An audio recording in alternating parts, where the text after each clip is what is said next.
As you can see, the bike is assembled. It has everything. The handlebars are on.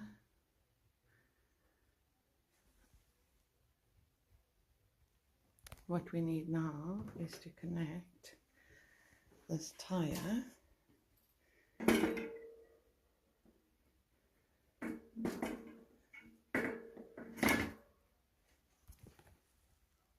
and we need to connect it to a screw, which we don't have.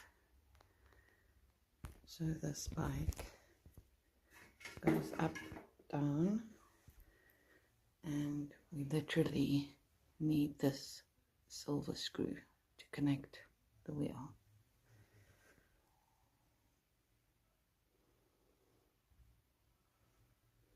In order to secure the tire.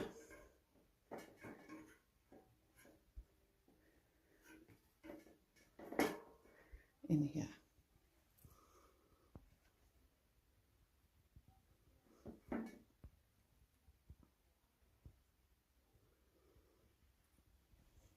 Hope that helps.